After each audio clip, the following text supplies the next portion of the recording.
എല്ലാവർക്കും സ്വാഗതം ഇന്നത്തെ കോക്ടൈൽ കാഴ്ചകളിലേക്ക്. അങ്ങനെ കാത്തു സൂക്ഷിച്ച കസ്തൂരി മാമ്പഴം കാക്ക കുത്തിക്കൊണ്ടുപോയി. PJ ജോസഫിന് കേരള കോൺഗ്രസ് സീറ്റില്ല. അതും മാണി സാറിൻ്റെ പാർട്ടിക്കാർ തന്നെ പങ്കിട്ടെടുത്തു. ഇത്തവണ കുടുംബക്കാരെ എടുത്തു എന്ന പഴി വേണ്ട എന്ന് കരുതി ആ ചാഴിക്കാടനെ നിർത്താനാണ് തീരുമാനം. കോട്ടയം ജില്ലയിലെ വികാരം എന്ന് പറഞ്ഞാൽ ഒരു ജില്ല മാറി മത്സരിക്കാൻ പാടില്ല. ഇടുക്കിയിൽ തന്നെ PJ Kurian, PC Chacko, KM Mathew ഇവിടെ ഒന്ന് മത്സരിച്ചില്ല. ഇത് വളരെ സാധാരണമായൊരു കാര്യമാണ്. ഈ റോഷി അഗസ്റ്റിൻ തന്നെ കോട്ടയം ജില്ലയിലെ ആള് ഇടുക്കി വന്ന് മത്സരിക്കും.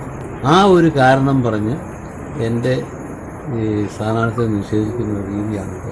മാണി സാറും ജോസഫും കസേരയ്ക്ക് വേണ്ടി തമ്മിൽ തല്ലുമ്പോഴേ അറിയാമായിരുന്നു ഇത് രണ്ടുപേർക്കും കിട്ടില്ല എന്ന്. ഇനി ജോസഫിന് ആ പാർട്ടിയിൽ നിന്നിട്ട് പ്രത്യേകിച്ച് കാര്യമൊന്നുമില്ല. അടിയെല്ലാം ചെണ്ടയ്ക്കും പണമെല്ലാം മാരാർക്കും എന്ന സ്ഥിതിയല്ലേ. ഇനി എന്ത് കാണാനാണ് അവിടെ നിൽക്കുന്നത്? കേരള കോൺഗ്രസ് പാർട്ടിയുടെ പാർലമെന്ററി പാർട്ടിയും പാർട്ടിയുടെ സ്റ്റിയറിംഗ് കമ്മിറ്റിയും ചർച്ച ചെയ്തപ്പോൾ സ്ഥാനാർത്ഥിത്വത്തിലേക്ക് ഏറ്റവും പ്രധാനപ്പെട്ട പേര് എന്ന നിലയിൽ പാർട്ടിയുടെ working chairman Shri PJ Joseph സാറിന്റെ പേരാണ് പരിഗണിച്ചത്. സ്ഥാനാർത്ഥിത്വം സംബന്ധിച്ചുള്ള തീരുമാനത്തിൽ വർക്കിംഗ് ചെയർമാൻ ശ്രീ PJ ജോസഫിന് സീറ്റ് ലഭിക്കും എന്ന പ്രതീക്ഷയാണ് മൊത്തത്തിൽ എല്ലാവർക്കും ഉണ്ടായിരുന്നത്. ഈ തെരഞ്ഞെടുപ്പിൽ PJ ജോസഫിന് സീറ്റ് ലഭിക്കുക എന്നുള്ളത് ഒരു പൊതുവികാരമായി തന്നെ ഉയർന്നു വരികയും ചെയ്തിരുന്നു. പക്ഷേ പാർട്ടിയുടെ തീരുമാനം, പാർട്ടിയുടെ വർക്കിംഗ് ചെയർമാൻ ശ്രീ PJ ജോസഫിന് സീറ്റ് നിഷേധിക്കുന്ന വിധത്തിലാണ് വന്നത് എന്ന് സാഹചര്യം ഉണ്ടായപ്പോൾ കേരള കോൺഗ്രസ് പാർട്ടി കെട്ടുറപ്പോടെ മുന്നോട്ട് പോകണം, ഒറ്റക്കെട്ടായി പോകണം എന്നാഗ്രഹിച്ച എല്ലാ പ്രവർത്തകർക്കും വേദനയും പ്രയാസവും ഉണ്ടാക്കിയ ഒരു തീരുമാനമായി അത് മാറുകയുണ്ടായി. സ്റ്റിയറിംഗ് കമ്മിറ്റി ചർച്ച ചെയ്ത് അതിനുശേഷം എല്ലാ ഘടകങ്ങളുമായി നേതാക്കളുമായി ചർച്ച ചെയ്ത് നമ്മുടെ സ്ഥാനാർത്ഥി തോമസ് ചാഴികാടനെ ലോക്സഭാ സ്ഥാനാർത്ഥിയായിട്ട് കേരള കോൺഗ്രസ് പാർട്ടിയുടെ ചെയർമാൻ പ്രഖ്യാപിക്കുകയുണ്ടായി. അതിനകത്ത് മാറാൻ തുടങ്ങിയ സമയമാണ്. ഒരു സിമ്പതി ഉണ്ടാവും. മാണി സാറിന് സുഖമില്ല, മാണി സാർ സുഖമില്ലായിരിക്കും. ഒരു ഘട്ടത്തിലേക്ക് ഏതാണ്ട് ജോസഫിന്റെ പേര് തന്നെ PJ ജോസഫിന്റെ പേര് തന്നെ വന്നതാണ്. അതെങ്ങനെ അട്ടിമറിക്കപ്പെട്ടു? അതാണ് ഞങ്ങൾക്ക് മനസ്സിലാകാത്തത്. നിഷാ ജോസ് ഇടപെടലുണ്ടെന്ന് കളിച്ചത് യഥാർത്ഥത്തിൽ പറഞ്ഞാല് ജോസ് കെ മാണിയുടെ കാര്യം. ഇനിയിപ്പോ കോട്ടയത്ത് VN വാസവന്റെ ഭൂരിപക്ഷം എത്രയാണെന്ന് മാത്രം നോക്കിയാൽ മതി. മാണിക്കുള്ള പണി ജോസഫ് വേറെ കരുതി വെച്ചിട്ടുണ്ട് എന്നാണ് അറിയുന്നത്. കേരള കോൺഗ്രസ് പാർട്ടി UDF-ൽ ഉറച്ചു നിൽക്കണം എന്ന ഉറച്ച നിലപാടെടുത്ത നേതാവാണ് ശ്രീ PJ ജോസഫ്. അതുകൊണ്ട് തന്നെ PJ ജോസഫിന് സീറ്റ് നിഷേധിക്കപ്പെട്ടപ്പോൾ അത് UDF പ്രവർത്തകർക്കാകമാനവും വേദനയുണ്ടാക്കുന്ന ഒരു കാര്യമായി തീർന്നു. ഞങ്ങൾക്കെല്ലാവർക്കും ഈ തീരുമാനത്തിൽ വേദനയും പ്രയാസവും. മാണി സാറിനെയും ജോസഫിനെയും തമ്മിൽ തല്ലിച്ച് പിരിക്കാനുള്ള ചെന്നിത്തലാജിയുടെ ബുദ്ധിയാണ് വിജയം കണ്ടത്.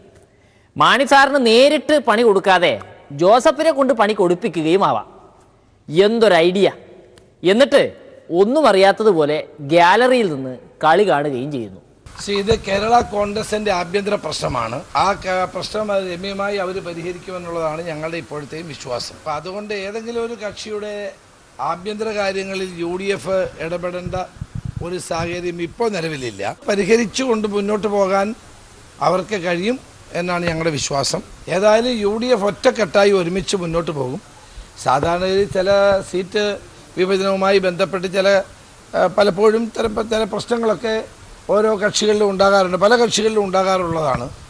അതൊരു പുതിയ കാര്യമൊന്നുമല്ല. പക്ഷേ UDF ഒറ്റക്കെട്ടായി ഒരുമിച്ച് തന്നെ മുന്നോട്ട് പോകും. ഇത്രയും നാളും കോൺഗ്രസിൽ സീറ്റിനു വേണ്ടി പൊരിഞ്ഞ അടിയായിരുന്നെങ്കിൽ ഇപ്പോൾ മത്സരിക്കാതിരിക്കാനാണല്ലോ അടി. അത്ഭുതം തന്നെ. ആലപ്പുഴയിൽ ആ KC വേണുഗോപാൽ പോലും പേടിച്ചോടുമ്പോൾ ഇനി ആര് വരാനാണ്? അല്ല, ഈ KCക്ക് എന്താണ് ഇത്രയ്ക്ക് പേടി മത്സരിക്കാൻ? തിരക്കല്ലേ തിരക്ക്.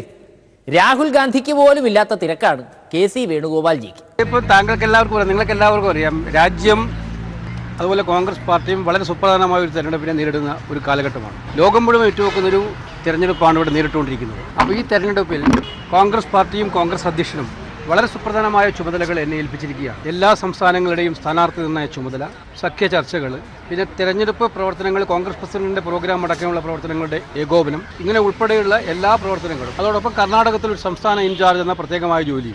ഈ സാഹചര്യത്തിൽ ഇത്തരം ജോലികൾ, ഭാരിച്ച ജോലികൾ, പാർട്ടി ഉത്തരവാദിത്തങ്ങൾ നിർവഹിക്കുന്നതിനിടയിൽ ആലപ്പുഴയിൽ മത്സരിക്കുക എന്ന് പറയുന്നത് പ്രായോഗികമായി ബുദ്ധിമുട്ടുണ്ടാക്കുന്ന കാര്യമാണ്. ഇരുന്നുകൊണ്ട് ആലപ്പുഴയിൽ തെരഞ്ഞെടുപ്പ് രംഗത്ത് മത്സരിക്കുക എന്ന് പറയുന്നത് അവിടുത്തെ വോട്ടർമാരോട് കാണിക്കുന്ന ഒരു നീതികേടായിട്ടാണ് എനിക്ക് തോന്നുന്നു. അതുകൊണ്ട് ഈ തെരഞ്ഞെടുപ്പ് കോൺഗ്രസിനെ സംബന്ധിച്ചിടത്തോളം മാത്രമല്ല രാജ്യത്തെ ആകെ സംബന്ധിച്ചിടത്തോളം ഏറ്റവും സുപ്രധാനമായ ഒരു ഇലക്ഷനാണ്.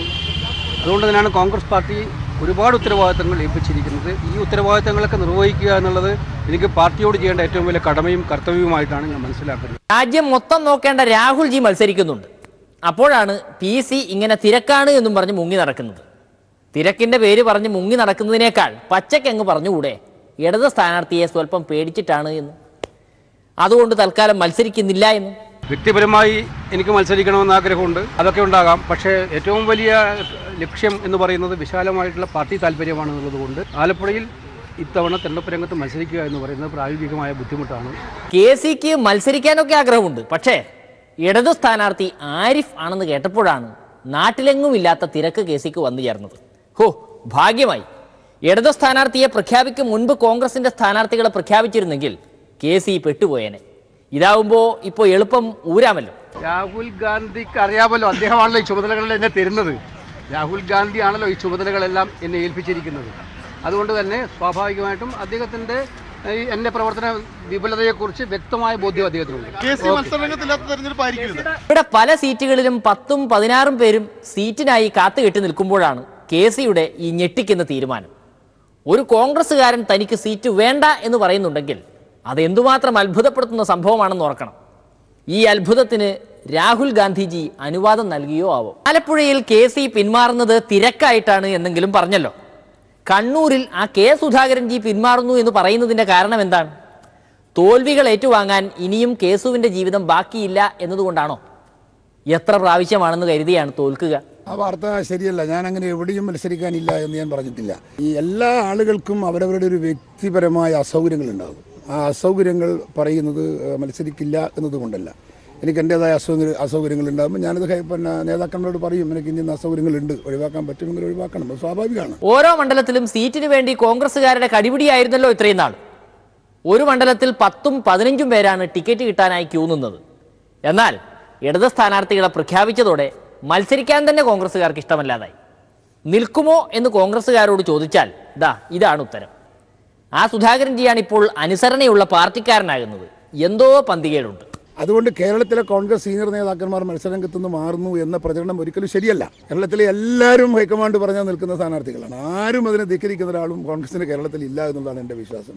ഞാനും ഹൈക്കമാൻഡ് പറഞ്ഞാൽ മത്സരിക്കാൻ തയ്യാറാണ്. പക്ഷേ എൻ്റെ അസൗകര്യങ്ങളുണ്ട്. അസൗകര്യങ്ങൾ ഒരാൾക്കുണ്ടാകാം. വ്യക്തിപരമായ അസൗകര്യങ്ങൾ സ്വാഭാവികമല്ലേ. പിന്നെ അയ്യും വേണ്ട വേണ്ടാന്ന് പറയും, പക്ഷെ ചേട്ടൻ അറിഞ്ഞു ചെയ്തോളണം. നീ വന്നേ. അയ്യോ ഇപ്പൊ വേണ്ട, അതൊക്കെ ഇപ്പൊ പറയും. കുറച്ചുകൂടെ കഴിയുമ്പോൾ കൂടുതൽ ടെൻഷൻ ആവും. എനിക്ക് ടെൻഷൻ ഒന്നുമില്ല. ഒന്നുമില്ല, വാ, വേറെ ആരും പറയാതെ ഞാൻ നോക്കിക്കോളാം. പേടിക്കാതെ വാ, വന്നേ. ഇതിപ്പോ പറയുന്നത് കൊണ്ട് ഹൈക്കമാൻഡിനെ ധിക്കരിക്കുന്നു അല്ലെ പാർട്ടി അംഗീകരിക്കില്ല എന്നോ അല്ലെ നേതൃത്വം തീരുമാനങ്ങൾ ഇതിന് മത്സരിക്കാനില്ല എന്ന് പറയുന്ന വ്യാഖ്യാനത്തോട് യോജിക്കാൻ പറ്റില്ല. അതിനിപ്പോ എന്താ, ഇതൊക്കെ ആരും ചെയ്യാത്ത കാര്യങ്ങളാണോ? അവരൊക്കെ ഞാൻ മാറ്റിത്തരാം, വാ. കണ്ണൂർ പാർട്ടി പറഞ്ഞാൽ മത്സരിക്കാൻ ഞാൻ ബാധ്യസ്ഥനല്ലേ. ഈ കോൺഗ്രസിനകത്ത് നിൽക്കുന്ന കാലം വരെ മേലെ നിന്ന് ഹൈക്കമാൻഡ് നേതൃത്വം പറഞ്ഞാൽ മത്സരിക്കാനാകില്ല. എനിക്ക് പാർട്ടിക്ക് നിൽക്കാൻ പറ്റുമോ?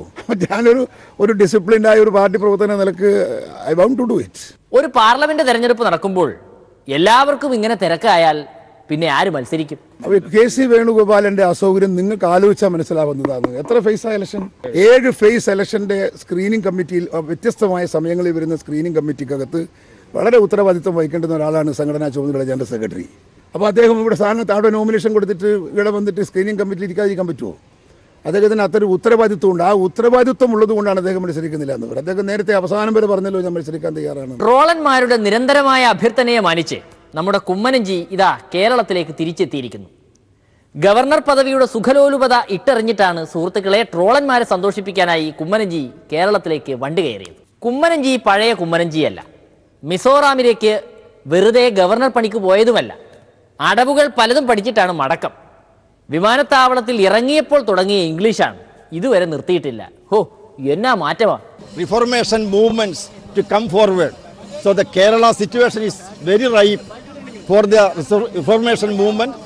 NDA is leading this reformation movement in Kerala. They are all they miserably failed to take up the challenges of the situation and also the time. So it is the NDA, which is the party, which is their friend, which has succeeded in mobilizing the people to go forward to spearhead this renaissance and reformation transformation movement. നല്ല ഒന്നാന്തരം ഒരു governor പദവി വേണ്ട എന്ന് വെച്ചിട്ടാണല്ലോ കുമ്മനംജി നാട്ടിലേക്ക് വണ്ടി കയറിയത്. കേരളത്തിലെത്തിയിട്ട് എന്ത് ചെയ്യാനാ? BJPയുടെ സ്ഥാനാർത്ഥിയായി മത്സരിക്കാൻ, എന്നിട്ടോ നല്ല അന്തസ്സായി തോൽക്കാം. അതായത് കയ്യിലിരുന്നതിനെ വിട്ട് പാറുന്നതിനെ പിടിക്കാൻ പോകുന്ന അവസ്ഥയാണ് കുമ്മനംജിയുടേത്. അല്ല കുമ്മനംജി, ശരിക്കും ട്രോളന്മാർ തിരിച്ചു വിളിച്ചിട്ട് തന്നെയാണോ കുമ്മനംജി വരുന്നത്? ഞാനോ? അല്ല, ഞാൻ എവിടെ മത്സരിച്ചാലും ജയിക്കാൻ എനിക്ക് കഴിയുമെന്ന് ഉത്തമ വിശ്വാസം. 20 മണ്ഡലങ്ങളിലെ ജനങ്ങളും വാസ്തവത്തിൽ എന്നെ അംഗീകരിക്കും ഞാൻ. കാരണം അവർക്കൊരു ദ്രോഹം ചെയ്തിട്ടില്ല, അവർക്ക് വേണ്ടിയേ പ്രവർത്തിച്ചു. അതുകൊണ്ട് എനിക്ക് ഇന്ന മണ്ഡലത്തിലേ വെച്ചാലേ ജയിക്കുള്ളൂ അങ്ങനെയൊന്നും എനിക്ക് പറയാൻ പറ്റില്ല. ശരിക്കും പറഞ്ഞാൽ കുമ്മനംജി അല്ല, ട്രോളന്മാരാണ് മണ്ടന്മാർ. ഇതുപോലെ നിരന്തരം മണ്ടത്തരങ്ങൾ പറഞ്ഞ് ട്രോളന്മാരെ കൊണ്ട് ട്രോളും ചെയ്യിപ്പിച്ച് അത് വെച്ച് വോട്ട് പിടിക്കാനുള്ള കുമ്മനംജിയുടെ സൈക്കോളജിക്കൽ മൂവ് അവരുണ്ടോ അറിയുന്നു. കേരളത്തിലെ ഈ സാമൂഹ്യ മാധ്യമങ്ങളിൽ വലിയ രീതിയിൽ താങ്കൾ ആഘോഷിക്കപ്പെടുന്ന ഒരു വ്യക്തിയാണ്. കുറച്ച് നാളായിട്ട് ദാരിദ്ര്യത്തിലാണ്. തിരിച്ചു തരുമ്പോൾ അവർക്കൊരു ഊർജ്ജം പകരുമെന്ന് തോന്നുന്നു. അല്ല, ഇപ്പം അവരെല്ലാം തീരുമാനിക്കണം. അവർക്ക് ഞാൻ എന്നെ സംബന്ധിച്ചിടത്തോളം അവരെന്ത് ചെയ്ത് കഴിഞ്ഞാൽ ഞാൻ സന്തുഷ്ടനാണ്. എനിക്കൊരു വിരോധവും ഇല്ലാരും. ഞാൻ അത് അക്കാര്യത്തിൽ യാതൊരു വിധത്തിലുള്ള ഒരു വിഷമമോ പ്രതിഷേധമോ എന്തെങ്കിലുമൊക്കെ ഉണ്ടെങ്കിലല്ലേ അതേപ്പറ്റി ചിന്തിക്കേണ്ട കാര്യം. ഞാനതൊന്നും ശ്രദ്ധിക്കുന്നില്ല. വരട്ടെ, അവരെങ്കിലും നമ്മുടെ പേരും ഒക്കെ നമ്മളെ ഓർക്കുന്നുണ്ടല്ലോ. അത് നമുക്ക് നല്ലതാ, ഒരു പോസിറ്റീവ് എനർജിയാണത്. അപ്പോൾ ഇന്നത്തെ കാഴ്ചകൾ ഇവിടെ തീരുകയാണ്. വീണ്ടും നമുക്ക് നാളെ കാണാം. നമസ്കാരം.